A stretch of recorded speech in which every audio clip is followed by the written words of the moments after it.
السلام علیکم ناظرین کرام، welcome to the real Kashmir news. میں آپ کی ہوسٹ یانا میر. میرا کام ہے کشمیر ویلی سے سچ آپ سب تک لانا. تو اس سچ میں کہیں نہ کہیں سیاسی سچ بھی شامل ہوتا ہے.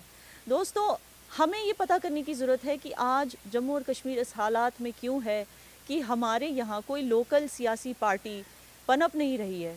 یہ پولیٹیکل مین سٹریم میں پھر سے واپس کیوں نہیں آ پا رہے ہیں؟ کیا کچھ ایسی باتیں ہیں جو شاید غلط درشایا گیا ہے ویلی کی طرف سے، آپ لوگوں کی طرف سے، آپ لوگوں کو شاید غلط انفارمیشن دی گئی ہے، یا کچھ چیزیں ایسی ہیں جو ریسٹ آف دا انڈیا نہیں جانتا ہے ویلی کے بارے میں اور یہاں کی سیاسی کنڈیشنز کے بارے میں. میرا یہی مقصد ہے دوستوں کہ اس طرح کے سچ آپ سب تک لاؤں. اسی لیے آج جو ہمارے ساتھ مہمان ہیں وہ یہاں کی جانی مانی political party peoples democratic party مطلب کہ PDP کے اسپوکس پرسن ہے Tahir Saeed. Welcome to show sir. السلام علیکم. Thank you so much. تو sir we will start with جو حالات ہیں یہاں پہ as a Kashmiri, as a citizen of India.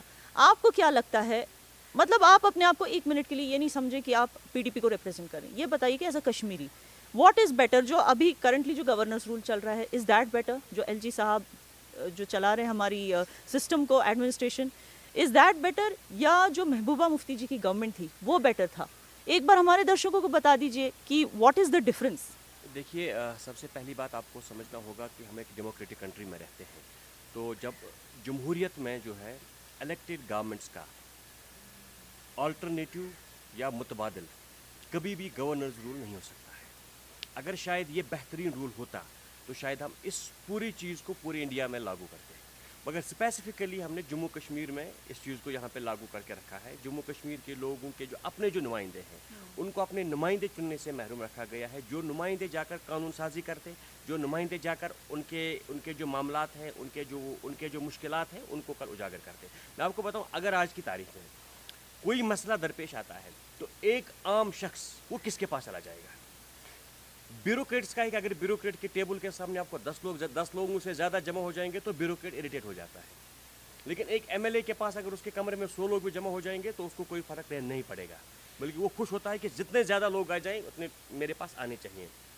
ایسے میں لوگوں کے کام بھی نکلتے ہیں. جو یہ سسٹم ہے، دیکھیے گورنر سسٹم جو ہے وہ ایک پورا ٹائم گیپ ارینجمنٹ وہ ہو سکتا ہے، لیکن وہ پورا اس کو ایک ایز این آلٹرنیٹیو آپ اس کو متبادل کے طور پر پیش نہیں کر سکتے. آج آپ کس کے پاس جائیں، کون آپ کی بات سنے گا، کس سے آپ اپنے جو داد رسی کریں گے، وہ کوئی نہیں ہے. تو اگر آپ کمپیئر کرنا چاہتے ہیں گورنرز رول یا الیکٹڈ گورنمنٹ رول، تو میں کہوں گا ایز اے ڈیموکریٹ آئی ول سے کہ مجھے ایک الیکٹڈ گورنمنٹ چاہیے. بالکل. اور آپ یہ بھی کہہ رہے تھے کہ Mehbooba ji being a Kashmiri herself یہاں کے لوگوں کا درد وہ اچھے سے سمجھتی ہیں، یہاں کا کلچر وہ اچھے سے سمجھتی ہیں. آپ نے کہا تھا کہ وہ کام کرتی تھی ویمنز امپاورمنٹ کے لیے، وہ کام کرتی تھی اسکولز کالجز کے لیے، اور وہ ڈسٹرب رہتی تھی جب یہاں پہ انریسٹ ہوا کرتا تھا. تو ان کے بارے میں بتائیے ایز اے چیف منسٹر. دیکھیے، جب وہ چیف منسٹر تھیں انہوں نے پبلک آؤٹ ریچ کیا. اگر آپ دیکھیں گے آج بھی آپ گوگل کریں، وہ رات کے 2 بجے 2:30 بجے تک جو ہے لوگوں کے جو مسائل سنتی رہتی تھی. مجھے یاد ہے ہم ایک دن کوپواڑہ گئے ان کے ساتھ، تو وہ تقریباً 3:30 بجے تک لوگوں کے جو ہے وہ مسائل سنتے رہتی تھی. صبح وہ 5 بجے پھر نکلی سری نگر پہنچ گئی، پھر سیکٹریٹ میں دن بھر کام کیا، لوگوں کے مسائل حل ہوئے، اور پوری طرح سے وہاں سے پوری طرح سے اس کا پھر امپلیمنٹیشن کا ہم پوری طرح سے وہ دیکھتے رہتے تھے کتنا ہو رہا ہے نہیں ہو رہا ہے. اپنے آفسز میں یہاں پہ گریونس سیل چیف منسٹرز تھی، وہاں پر وہ ہفتے میں 2 بار بیٹھتی تھی، لوگوں کے مسائل سنتی تھی، وہاں پہ لوگ آتے تھے ان سے ملنے کے لیے. اسی طرح سے جو ہے میں نے آپ کو کہا کہ وومن امپاورمنٹ کے لیے کتنا کام کیا محبوبہ جی نے. وہ جو رجسٹری کے لیے جو ان کو 0% اسٹیمپ ڈیوٹی کا کیا تھا، that was a revolutionary step towards وہ وومن امپاورمنٹ. اسکوٹی اسکیم تھی، یا وومن کے لیے انہوں نے جو بس سروس الگ بس سروس چالو کی تھی، یا کچھ اور بھی جو چیزیں جو جہاں تک مجھے نالج ہے کچھ اور بھی چیزیں آنے والی تھی جس پہ شاید قانون سازی ہو رہی تھی کہ ہم کوئی قانون بنائیں گے ڈومیسٹک وائلنس پہ، باقی چیزوں پہ.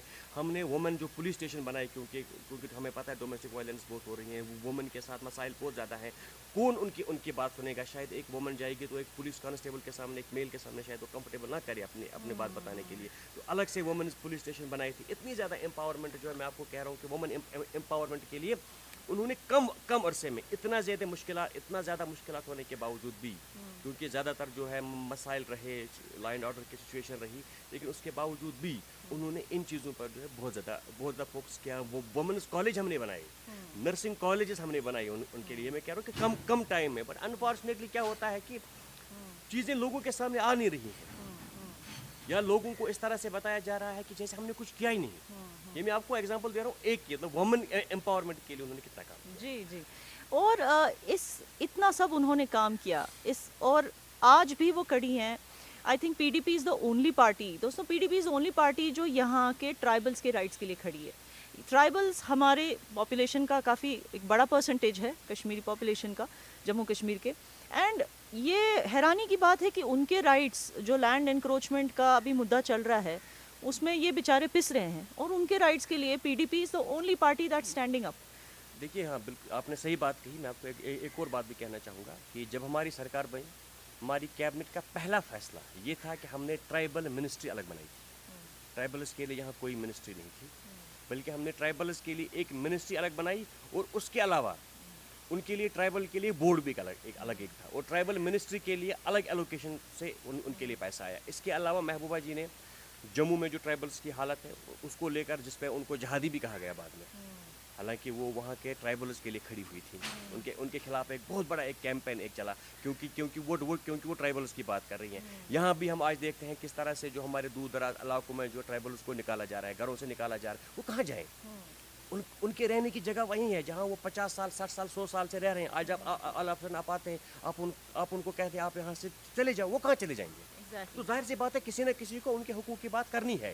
تو محبوبہ جی نے جب بھی اس وقت بھی ایک کٹھوا کا معاملہ ہوا، وہ بھی ٹرائبل گرل تھی، چھوٹی بچی تھی ہماری، اس کا مسئلہ ہوا، اس کے لیے کتنا سٹینڈ لینا پڑا. اور مجھے یہ کہتے ہوئے فخر ہے کہ درشکوں یہ جن کی بات کر رہے ہیں یہ نام کی ایک 8 سال کی لڑکی تھی کٹھوا جموں سے. تو اس کا یہ کیس پہ محبوبہ جی نے سب سے زیادہ سٹینڈ لیا تھا، کیونکہ وہ ایک ٹرائبل بچی تھی اور صرف 8 سال کی تھی. دوست وہ ایک چھوٹی بچی تھی، اور ٹرائبل اس کو ہم اس نظر سے نہ دیکھیں لیکن ایک چھوٹی بچی تھی. وہ اس بچی کے لیے وہ کھڑی ہوئی، اور اتنا سخت سٹینڈ لیا کہ 2 منسٹرز کو کیبنٹ سے ہٹوانا پڑا جو ریپسٹ کے ساتھ کھڑے ہوئے تھے. اتنا انشور کروایا کہ فری اینڈ فیئر اس کی انویسٹیگیشن ہو، اور تب تک رہے جب تک نہ ان کو سزا ہوئی. اور مجھے خوشی ہے کہ کورٹ نے پھر بعد میں ان لوگوں کو سزا بھی دی. آپ نے مینشن کیا کہ وہ اتنا کام کرتی ہیں، اس کے بعد بھی ان کو جہادی بولا گیا. اسی چیز سے مجھے یہ سوال یاد آیا کہ اینٹی نیشنل، دوستوں انہیں اینٹی نیشنل بار بار کہا جاتا ہے صرف اس لیے کہ وہ کہتی ہیں کہ پاکستان سے بات کر کے ریزالو کرو. یہ وہ لیڈی ہیں جنہوں نے کانسٹیٹیوشن کے ساتھ اوٹ لے کے، کانسٹیٹیوشن پہ ہاتھ رکھ کے اوٹ لیا ہے، اور یہ چیف منسٹر بنی ہے. اس کے باوجود آلسو ہر ایک پی ڈی پی آفس میں انڈیا کا نیشنل فلیگ لہراتا ہے دوستوں. اور خاص کر کے جب یہ مطلب پبلک، ہاں جیسے کہ جو پبلک ڈیز ہوتے ہیں جیسے انڈیپینڈنس ڈے، اور ان خاص دنوں پہ خاص کر کے یہ لوگ ہوسٹ کرتے ہیں ٹرائی کلر. تو انہیں اینٹی نیشنل بول دینا کیا یہ صحیح ہے؟ دیکھیے بدقسمتی یہ ہوئی ہے آج کے اس ماحول میں کہ یہاں جو بھی بی جے پی کے ایجنڈا کے ساتھ نہیں ہے، یہ اینٹی نیشنل. یا یہاں پر اس وقت اگر کوئی ڈائلاگ کی بات کرے، اگر کوئی ریکنسیلیشن کی بات کرے، اس کو کہتے ہیں کہ you are an anti national. ہم بات کرتے ہیں، ہم کہتے ہیں پاکستان کے ساتھ بات کریں. دیکھیے پاکستان کے ساتھ ہمارے بارڈرز مل رہے ہیں. ریسنٹلی پاکستان کے ساتھ جب D G M O level کی بات ہوئی، یا بیک چینل پہ پہلے بات ہوئی، پھر D G M O level پہ بات ہوئی، تو لائن آف کنٹرول پہ جو سیز فائر ہو گیا، اس سے کن کو راحت ملی؟ جموں کشمیر کے لوگوں کو راحت ملی. ہم ہرگز یہ نہیں چاہتے ہیں کہ یہاں سے، یا اس سرزمین سے باڈی بیگز جائیں اتر پردیش، ہریانہ. کیوں مرے کوئی ہریانہ کا کوئی شخص یہاں پہ آتا ہے، وہ اپنی جان نشہ اس کو جان دینی پڑتی ہے بارڈرز پہ، اس کی کلنگ یہاں پہ ہوتی ہے. کیوں مرے کوئی؟ ہم چاہتے ہیں کہ اوور آل سچویشن جو ہے وہ بہتر ہو، کیونکہ ہم نے اس چیز کو آزمایا ہے. اگر آپ دیکھیں گے 2002 میں جب ہماری سرکار بنی، اٹل جی کی سرکار تھی دلی میں، بی جے پی کی سرکار انڈیا میں، انہوں نے سیز فائر کیا. ہم نے کہا انہوں نے سیز فائر کیا، راستے کھلے، آواجاہی شروع ہوئی، جس کو بعد میں کچھ ٹائم تک منموہن سنگھ گورنمنٹ نے آگے بڑھایا تھا. انفارچونیٹلی بعد میں اس کو وہ آگے نہیں بڑھا پائے. اگر آپ اس دوران آپ دیکھیں گے جموں کشمیر میں امن کے کیسے حالات ہو گئے تھے، جموں کشمیر کی صورتحال کیسے ہو گئی تھی، سیز فائر ہو گیا تھا، آواجاہی ہو گئی تھی، کہ جب تک نا یہ انٹیگریشن کیسے ہوتا ہے. خیر سیز فائر تو ابھی بھی ہوا ہے. ہماری جو کرنٹ مرکز ہے انہوں نے ورک کیا ہے. وہی کہہ رہا ہوں، میں آپ کو وہی کہہ رہا ہوں. میں نے وہی کہا، جیسے پچھلے دنوں ہماری جب آل پارٹی میٹنگ تھی، میڈم نے وہاں بھی آنریبل پرائم منسٹر کو کہہ دیا کیا کہ آپ نے सीज़ फायर किया, हम उसका वेलकम करते हैं। जी, ऑल पार्टी मीटिंग से ये बात याद आई कि आज की तारीख में जो PAGD जो बना था, peoples alliance of Gupkar declaration, ये बना था एक आइडियोलॉजी से कि हम सब 370 के लिए खड़े होंगे, एंड हम इस चीज़ को नहीं मानते क्योंकि उनके हिसाब से ये इलीगल तरीके से हुआ। लेकिन इट इज़ मतलब इट इज़ हैरानी की बात है कि आज की तारीख में जब वो ऑल पार्टी मीटिंग हुई मरकज़ में, उसके बाद आज तक सिर्फ PDP एक है जो स्टैंड पे डटा है। PDP is the only party जो उनका स्टैंड जो भी हो, लेकिन ये एक ही वो इकलौती पार्टी है जो अपने स्टैंड पे डटी है कि 370 को हम वापस लाना चाहते हैं एंड हम नहीं एक्सेप्ट करते। बाकी पार्टीज़ या तो अपना स्टैंड बदल रही हैं या इसके बारे में कुछ बात नहीं करना चाहती। तो इस बारे में आपका क्या कहना है? देखिए, मैं PAGD के बारे में मैं नहीं कहना चाहूँगा क्योंकि मैं उसका हिस्सा नहीं हूँ ज़ाती तौर पर। तो पार्टी हमारी हिस्सा है, उसका एक अलग स्पोक्स पर्सन है। मैं अपनी पार्टी की बात करूँगा। हमारी पार्टी का एक नज़रिया है, एक आइडियोलॉजी है, ठीक है। जैसे BJP का एक नज़रिया है, ये संघ से है। जब भारतीय जनसंघ थी, BJS, ये तब से इनका है कि एक प्रधान, एक विधान, एक निशान, एक देश में दो संविधान नहीं चलेंगे। ये इनका अपना एक नज़रिया है। इनको 70 साल के बाद एक मौका मिला। इनको मेजॉरिटी आ गई, इन्होंने 70 साल के बाद एक मौका मिला। दो कि इन्होंने अनकॉन्स्टिट्यूशनल इसको हटाया। कॉन्स्टिट्यूशन में इस चीज़ की कोई गुंजाइश नहीं थी। The way they abrogated article 370, जिसमें इन्होंने अमेंड किया आर्टिकल 370 को, या 35A को एब्रोगेट किया, या बाइफर्केशन किया स्टेट को। कॉन्स्टिट्यूशन में इनकी इसकी कोई गुंजाइश नहीं थी, लेकिन इनको मौका मिला, दे डिड इट। हम उस चीज़ में क्या कर सकते हैं? ये BJP को अब हमारी लड़ाई है। देखिए, ये एक नज़रियाती लड़ाई है, नज़रियात सोच की एक लड़ाई है। वो कहते हैं ऐसा होना चाहिए, हम कहते हैं ऐसा होना चाहिए। और हम भी जो बात करते हैं 370 की बात करते हैं, मैं आपको बताऊं 370 इंडियन कॉन्स्टिट्यूशन का हिस्सा है। We are not asking anything जो कि कॉन्स्टिट्यूशन के दायरे से बाहर है। हम तोड़ने की बात नहीं करते हैं, हम अलहदगी की बात नहीं करते, हम वही बात करते हैं। देखिए, इससे ज़्यादा हम तो इंटीग्रेशन की बात करते हैं। इंटीग्रेशन इस चीज़ों से होता है, जो आप कर रहे हैं उससे दूरियां बढ़ती हैं। हमारा एक नजरिया है। और हम कॉन्स्टिट्यूशन की बात करें, हम कोई भी ऐसी बात नहीं कहते हैं जो खुदा ना खास्ता कॉन्स्टिट्यूशन से बाहर हो, या जिसको आप कल एंटी नेशनल कहेंगे। ये वही कॉन्स्टिट्यूशन है जिस पे हाथ रखकर हमारी प्राइम मिनिस्टर ने हलफ लिया। जब प्राइम मिनिस्टर हलफ लिया, आर्टिकल 370 वाज अ पार्ट दिया, तो क्या उन्होंने गलत कॉन्स्टिट्यूशन पे हलफ लिया? जी, अच्छा, ये जब आप कहते हैं कि एंटी नेशनल की बात, इससे एक और मुद्दा सामने आता है, वो है वहीद पारा का। वहीद पारा, दोस्तों, मैं आपको बता दूं, यहाँ की वैली के वो एक्चुअली एक यूथ आइकॉन थे। उन्होंने स्पोर्ट्स के सेक्टर में बहुत ज़्यादा काम किया है, स्पोर्ट्स को यूथ में प्रमोट करने के लिए। एंड उनके बारे में जब ऐसी अफवाहें निकलती हैं, वो PDP के एक ख़ास हिस्सा भी थे, उनके बारे में जब ऐसी अफवाह निकलती है कि एंटी नेशनल एक्टिविटीज़ में उनका हाथ था, ये यहाँ के लोगों को डाइजेस्ट करना थोड़ा मुश्किल हो रहा है। तो क्या आप लोगों को बता सकते हो कि उन्होंने एक्चुअली क्या क्या काम किया था जब वो बाहर थे? देखिए, मैं आपको एक बार बताऊं, मैं इस चीज़ पे यकीन करने को तैयार नहीं हूँ कि खुदा न खास्ता वहीद ने कोई ऐसी चीज़ की होगी जो कि देश के खिलाफ हो। वहीद का जो काम रहा है, मैं वहीद को जानता हूँ सियासत से पहले भी। वहीद मेरे बड़े अच्छे दोस्त हैं, सियासत के बगैर भी। जब वो सियासत में नहीं थे तब भी हम बड़े अच्छे क्लोज फ्रेंड्स थे। सियासत में आकर हम पार्टी में हम साथी बने। वहीद की सोच को मैं समझता हूँ, जानता हूँ। इवन कि जिन लोगों ने वो चार्जेस फ्रेम किए हैं, वो बनाए हैं, वो भी जानते हैं कि गलत है। अब उनकी क्या मजबूरियां हैं वो वही जानते हैं, लेकिन जिन्होंने लिखे हैं वो चार्जेस, वो भी जानते हैं कि वहीद ने ऐसा कुछ किया ही नहीं है। वहीद ने नौजवानों को मेन स्ट्रीम में लाने के लिए जितना काम किया, वहीद ने स्पोर्ट्स सेक्टर में, जिसका आपने खुद जिक्र किया, इतने स्पोर्ट्स के ग्राउंड बनाए, इतनी स्पोर्ट्स एक्टिविटीज़ करवाए। जब यहाँ पे हालात ख़राब थे, जब कोई बात नहीं कर, जब यहाँ पे सिर्फ गोलियों की बात होती थी, जब यहाँ पर उन हालात में वही एक्टिविटीज़ की बात कर रहा था, उन हालात में मैं वही डेमोक्रेसी की बात कर रहा था, उन हालात में वही यूथ एंगेजमेंट की बात कर रहा था। ये वही वहीदुर्रहमान पर्रा साहब है मेरे भाई, जिनको होम मिनिस्टर ऑफ इंडिया ने यहाँ पे आके ये बोला कि ये यूथ आइकन है, जिनके बारे में जिन्होंने होम मिनिस्टर के लिए इतना बड़ा कॉन्क्लेव यहाँ पे किया कि मतलब खुद होम मिनिस्टर हैरान हो गए कि इतने हज़ारों लोग कहाँ से आ गए, इतने नौजवान कहाँ से आ गए। इतना ज़्यादा काम किया उन्होंने मेन स्ट्रीम के साथ यंगस्टर्स को जोड़ा। शायद अगर कोई किसी मुख्तलिफ ख्याल का भी था, उन्होंने जोड़ा उन चीज़ों को। मैं इस चीज़ पे यकीन करने को तैयार नहीं हूँ कि वहीद ने खुदा न खास्ता ऐसी कोई चीज़ की होगी। वो नाकर्दा गुनाहों की सज़ा भुगत रहा है। शायद उसकी ख़ता यही है कि उसने लोगों की बात की, वहीद ने यहाँ के रिसोर्सेज की बात की, वहीद ने ट्राइबल के लोगों की बात की, उनके यहाँ चला गया, उनकी बात की। वहीद ने रिसोर्सेज पे जो हम कहते हैं कि डाका डाला जा रहा है, यहाँ के लोगों को बेरोज़गार किया जा रहा है, वहीद ने उसकी बात की। वहीद ने जम्मू कश्मीर के लोगों की पहचान की बात की। तो शायद उन्हीं गुनाहों की सज़ा भुगताएंगे। इसी तरह से जब महबूबा जी भी खैर जब वो डिटेंशन से बाहर आई, उनको डिटेन किया गया, शायद उनकी किसी रिमार्क की वजह से, जब वो कह रही थी कि 370 हटेगा तो कोई यहाँ पे फ्लैग नहीं उठाएगा, शायद किसी ऐसे रिमार्क की वजह से उन्हें डिटेंशन में रखा गया ऑलमोस्ट 1 साल तक, I think, I don't know, काफ़ी महीनों तक। लेकिन अब जब वो बाहर हैं, अब भी उन्हें रोका जाता है कई बार, जब वो जाना चाहती हैं किसी से जुड़ने के, लाइक कहीं पे विक्टिम्स होते हैं, वो चाहे टेरर विक्टिम्स हो या किसी और चीज़ की, मोस्टली टेरर विक्टिम्स से जब वो जाती हैं मिलने के लिए जाती हैं, या फिर ट्राइबल से वो जाती हैं उनसे मिलने के लिए, जब वो उनकी लैंड की जब केसेस चल रहे हैं, तो उन्हें रोका जाता है, उन्हें मतलब अपने घर से बाहर नहीं निकलने दिया जाता। She is like locked in her own house, she stop from going. कभी उनको बोला जाता है कोविड की वजह से, कभी उनको बोला जाता है सिक्योरिटी इश्यूज़ की वजह से।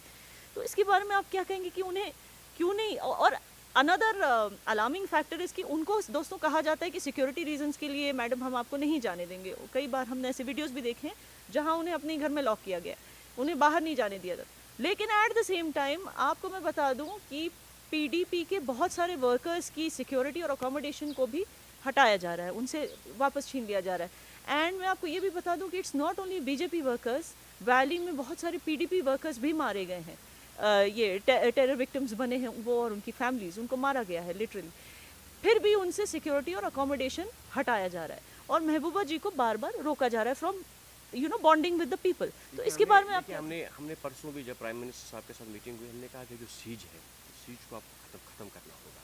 लोगों को जो है मिलने के लिए, लोगों को इधर जाने की पूरी इजाज़त दी जानी चाहिए। जहाँ तक आपने सिक्योरिटी की बात की, मैं आपको बताऊं कि पीडीपी के हज़ारों वर्कर आज तक मारे गए हैं।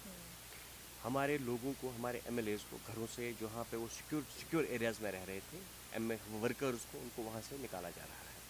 अच्छा, उनको कोई ऑल्टरनेटिव अकोमोडेशन भी नहीं दी जा रही है। हमारे एक एक्स मिनिस्टर को निकाला जा रहा है, उनके फादर साहब ही वाज एमएलए और उनको मारा गया था उनके फादर साहब को, फिर वो वहाँ से एमएलए बन गए, फिर वो मिनिस्टर रहे, उनको भी जो है बोला जा रहा है आप वहाँ से निकलें। दूसरे हमारे एक एक्स एमएलए साहब हैं, उनके घर पर कई बार हमले हुए, उनको बेघर कर दिया गया, उनको कहा कि नहीं जी आप भी यहाँ से निकल जाओ। सिक्योरिटीज़ वापस दी जा रही है हमारे लोगों की। देखिए इस तरह के माहौल में मुझे लगता है कि शायद ये नहीं चाहते हैं कि मतलब इस तरह के माहौल में जो है काम हो कि पीडीपी जो है ज़्यादा से ज़्यादा, आपने देखा होगा कि हम लोगों से मिल रहे हैं, हम लोगों के पास जा रहे हैं। परसों वहाँ अवंतीपोरा में एक वाक़या पेश आया, जब एक ही घर के 3 लोगों को मारा गया। मैडम महबूबा जी वहाँ गई, हमारे लोग वहाँ गए, जहाँ कहीं पर भी होता है हम लोगों से मिलते हैं, लोगों से बात करते हैं। तो शायद इसका गरज ये भी है कि हमको एक नहते खुलेआम छोड़ दो, कि मरने दो। तो शायद जो भी लोग ये कर रहे हैं, मैं आपको एक बार बता दूँ, जो भी लोग ये कर रहे हैं वो देश हित में नहीं कर रहे हैं, नेशनल इंटरेस्ट में नहीं कर रहे हैं। शायद एक पर्टिकुलर पार्टी को अपीज़ करने के लिए या एक पर्टिकुलर पार्टी के हित में शायद वो ऐसे फैसले लेते हों, लेकिन ये चीज़ें नेशनल इंटरेस्ट में नहीं। ये जो सब लोग हैं ये मेन स्ट्रीम है। आज आपने हमको निकाला, कल आपको दूसरे वाले को निकालेंगे, जिसको आज आपने गाड़ी दी है कल आप इसको भी निकालेंगे। इस तरह की चीज़ में आप सबको नहते छोड़ रहे हैं। तो दोस्तों आपने देखा इनके जवाब। महबूबा मुफ्ती एक आवाम परस्त लीडर रही हैं और पीडीपी की जो बातें हैं उसको मैंने पूरी कोशिश की आप सबके सामने लाने की। वहीद पारा एक यूथ आइकॉन रह चुके हैं, उन पे लगे हुए चार्जेस को बिलीव करना यहाँ के लोगों के लिए मुश्किल हो रहा है।